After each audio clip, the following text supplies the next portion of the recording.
I'd like to point out, if I was seeing this for the first time, not knowing it was coming, I would have shit my pants.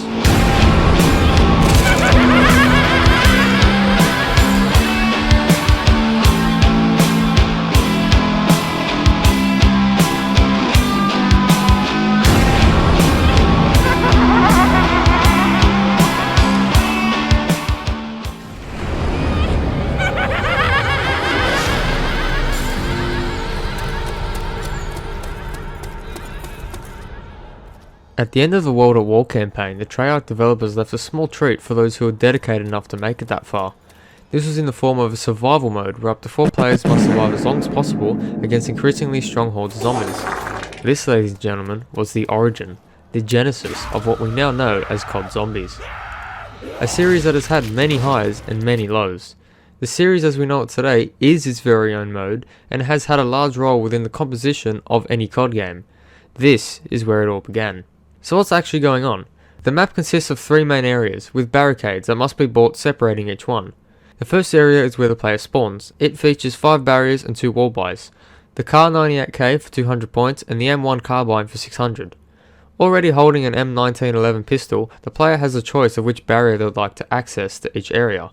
Upstairs has more wall buys. The bar, sawed-off double-barreled shotgun, M1897 trench gun, and the Stidal hand granates, which I've probably butchered, are all found up there. More barriers and a decent camping area is also up there, as well as a mystery cabinet with a scoped Kar 98K, which for some reason does more damage than the unscoped one. The last wall buys are found downstairs, the M1 Thompson and the double-barreled shotgun. All these options provide more than enough firepower for any player. Also downstairs is this beauty. The Mystery Box. The Mystery Box is a roulette-style weapon dispenser that rewards any random gun for 950 points. The gamble comes in the form of potentially receiving a bum-spec weapon. It was also a clever way of cramming a lot of weapons into a map without flooding it with wall buys. Today we are accustomed to the box, and to be honest, there is usually a better option. But back then it created so much more replayability for zombies, as it forced the player to try out different guns in a natural way.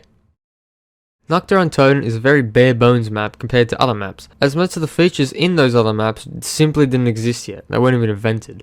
There are no perks, no wonder weapons, no voice lines. I'm gonna go reset my internet. No pack-a-punch, no Easter egg or even an objective. The only thing to do is survive. In a way, its simplicity is its beauty and a large reason people keep coming back to this map. Not having to worry about points or doing an Easter egg is so much more refreshing.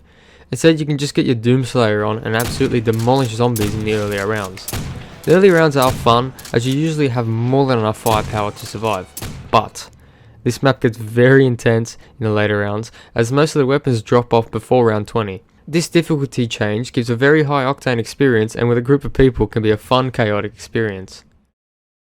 During the development of this game, the developers were struggling. Deadlines were closing in, and Treyarch as a whole lacked confidence in the project. Despite this, a small team of developers took some extra time and liberties to work on a zombies mode.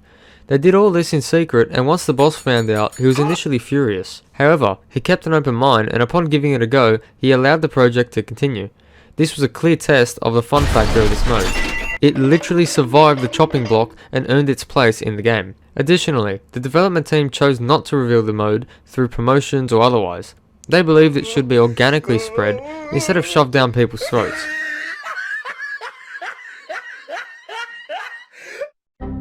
Obviously it did all this and was like lightning in a bottle for this game's experience.